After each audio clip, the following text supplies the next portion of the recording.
$800,000 raised. 4,000 people trusted him, but 0 products ever delivered. That is the iBackPack, and this is the man behind it. His name is Doug Monahan, and his background is genuinely impressive. Back in the early 2000s, his Austin, Texas-based sales company climbs all the way to number 28 on the Inc. 500 list. He starts the whole thing by himself, just one person with a credit card, and grows it to over 350 full-time employees. His clients end up being some of the biggest names in the technology industry. So when he tells you he knows what he is doing, it is not hard to believe him. So when he shows up in the summer of 2015 with a brand new product, the crowdfunding world pays serious attention. The pitch starts with a story most people can relate to. Monahan says he is constantly pulling his car over just to borrow a Wi-Fi signal from a nearby coffee shop. His phone battery dies at the worst possible moments. He figures that if he is dealing with these problems, then millions of other people must be too, from students and parents all the way to road warriors who spend their lives on their devices. And his answer to all of that is something he calls the iBackPack. Now, this is not your average bag. Monahan wants to put an entire technology hub right on your back. The bag comes with a massive built-in battery that can charge up to a dozen phones from zero. It has its own personal Wi-Fi hotspot that connects up to 6 devices at once.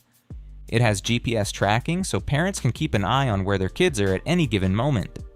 It has a built-in Bluetooth speaker, an anti-theft alarm, up to 16 USB charging ports, and more than 50 pockets for organizing all your gear. Honestly, reading through that feature list, you can see why people got swept up in it.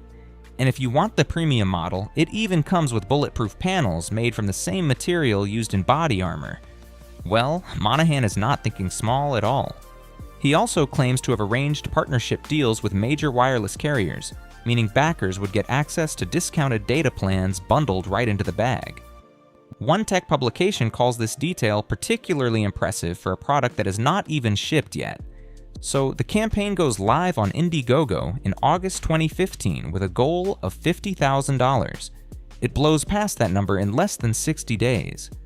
By the 2-month mark, the campaign has already pulled in over $400,000. The final tally on that first campaign alone comes in at more than $700,000. Now, the hype machine is running at full speed. The campaign page racks up nearly 200,000 Facebook likes. Press releases land across media outlets. Tech blogs start calling it one of the most exciting crowdfunding products of the year. The pitch positions it as the perfect fit for anyone from age 8 to 80, and the crowdfunding community seems to agree completely.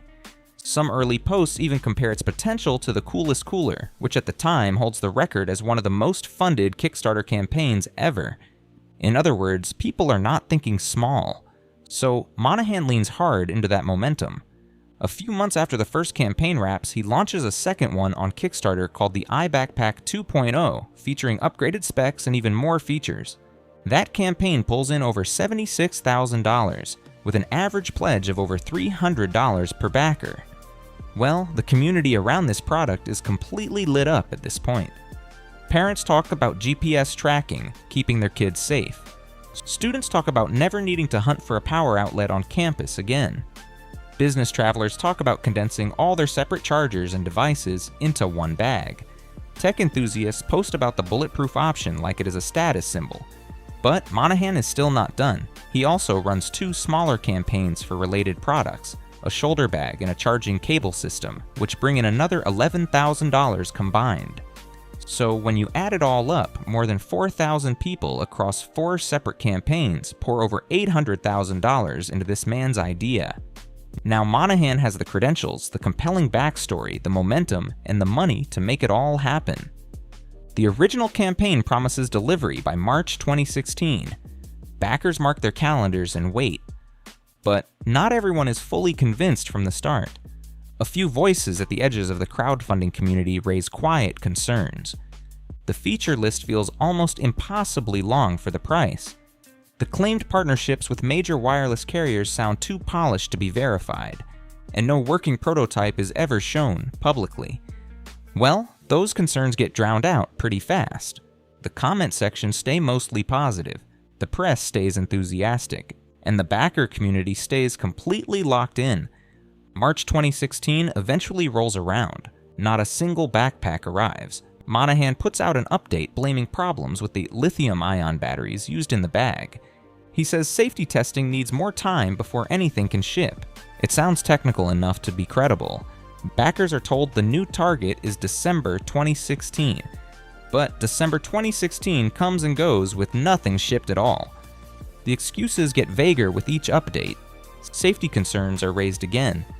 Manufacturing complications are cited again. Each new update reads like a variation on the same theme, without any concrete evidence of real progress. The delivery target moves all the way to fall of 2017, which is more than a year and a half past the date backers were originally promised. If you were one of the people who pledged money to this campaign, you would be asking very serious questions by this point. And many of them are.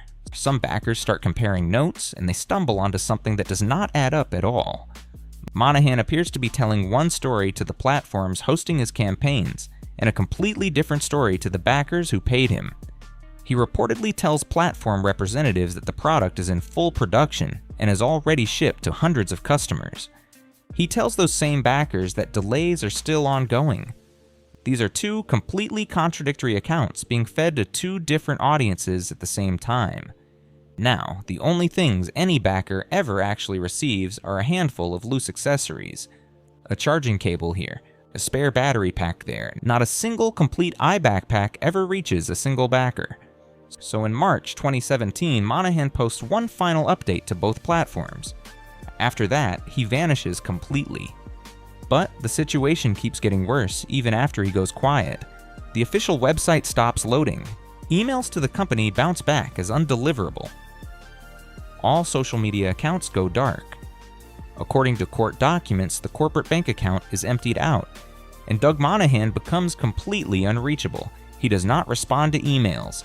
He does not post updates. He does not address the mounting complaints in any way. More than 3,000 comments pile up on the campaign pages, almost entirely from frustrated backers demanding refunds and answers that never come. Well, some backers decide to go public with their frustration. They post in crowdfunding forums. They reach out to journalists. They organize online to pool information and try to figure out what happened to their money. But Monahan reportedly does not respond to that quietly. According to FTC court documents, he threatens legal action against backers who speak out publicly. He tells at least one person he will go after not just the backer, but their employer as well. He also reminds backers that he has their personal home addresses on file. I am not editorializing here, and that is what the court documents actually describe. There's also a separate concern that surfaces around this time. Backers begin receiving promotional messages from completely unrelated crowdfunding campaigns they never signed up for. The strong suspicion among the backer community is that their personal information, including names and email addresses, ends up being sold or shared with outside parties. By 2018, the Federal Trade Commission opens a formal investigation after receiving a flood of consumer complaints. Investigators reach out to backers directly, asking one simple question: did you receive your iBackPack? The answer is always no. So the FTC files a formal complaint in May 2019. The case marks one of the first times the agency publicly goes after a crowdfunding campaign for outright fraud. What investigators find paints a striking picture. A large portion of the $800,000 raised across all 4 campaigns ends up spent on personal expenses, including cryptocurrency purchases, cash pulled from ATMs, personal credit card payments, and money directed toward other business ventures that have nothing to do with any backpack. But the FTC does land one concrete outcome. In May 2020, Monahan signs a settlement agreement. He is permanently banned from using any crowdfunding platform ever again. Kickstarter, Indiegogo, and any similar service are all off limits for life. There's also a monetary judgment of nearly $800,000. But because Monahan claims he cannot pay it, that judgment is suspended. The 4,000 plus backers who lost real money walk away with nothing from him directly. A small number of early complainants receive refunds from the platforms themselves, but the overwhelming majority get nothing back at all. What you are left with is a permanent ban for one man and empty hands for thousands of people who trusted him. Now, around the time of the settlement, Monahan reportedly tells a journalist that he does not fully understand why the FTC and the backers are so upset. He apparently says $800,000 is not even that much money. And honestly, that statement might tell you everything you need to know about the gap between how Monahan sees this situation and how 4,000 backers experience it. Well, try saying that to the parents who pledged $200 or $300 hoping to get a bag fitted with GPS tracking for their children. Or to the college students who scraped together $100 for something that never arrived. Today, not a single complete iBackPack exists anywhere in the world. Not a finished unit, not a working prototype, not even a meaningful plan for how the product would ever have worked. The company is gone. The website is gone. And Doug Monahan, at least going by his public online profile, continues to describe himself as the chief executive of a talent recruitment company in Austin, Texas. No criminal charges were ever filed. The FTC operates through civil law and does not have the authority to pursue criminal cases on its own. So what do you think about the iBackPack? Drop your thoughts in the comments below. Click subscribe if you want to see more stories like this one.